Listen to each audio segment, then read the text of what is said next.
I'm Patricia Stark, and this is Craving Confidence, the series that helps you build your confidence from the boardroom to the bedroom and everywhere in between. This episode's topic is regaining your confidence after an accident. In one of my previous blogs, I talked about how I had treated myself to a new Vespa scooter, and while learning how to ride the thing, I misjudged a turn, hit a telephone pole, and totaled it on just my second day out. Unfortunately, I didn't break any bones, but I was surprised that the experience rattled my confidence a bit. I was very banged up and needed to recover and lay low for over a week, and the mind's a really funny thing when you start to go stir crazy and your normal active and interactive schedule with other people is cut off. I found myself starting to question my judgment and worry about things that I really don't have any control over, like getting in another accident, dying, getting hurt, doing normal everyday things that I really never gave a second thought to before. I went through a range of emotions, and feeling unproductive really made me fear that it might last a long time.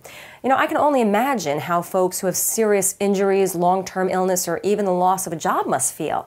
I went through a definite funk, and that was thankfully broken when I finally went back to work and got my mind on other things again.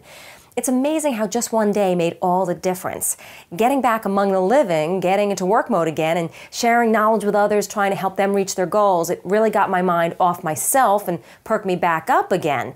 Well, here are some tips for regaining your confidence after an accident from psychologist Dr. Thomas J. Nardi. Get back on that horse. The longer you avoid what you fear, the more you will fear it. Okay, you took spills, but get back in the saddle. Feel the fear, but do it anyway. Don't wait until you no longer feel afraid. Recognizing that you're afraid only means you're afraid. It doesn't mean you must postpone doing what you fear. Admit you're afraid and then behave as if you weren't. Act in spite of the fear. The more you do, the less the fear will win out. Not being afraid is not the determinant of what you should do. Expect to be afraid, but do it anyway. It's all in your head. Your body feels the fear, but the source is in your head. Your thoughts create your emotions. Your current fear is created and maintained by your beliefs. If you're afraid, it's probably because you're telling yourself, I'm going to get into another accident and that would be horrible. Challenge the thoughts. There's no evidence that you're going to get into another accident, and no proof it would be horrible even if you did.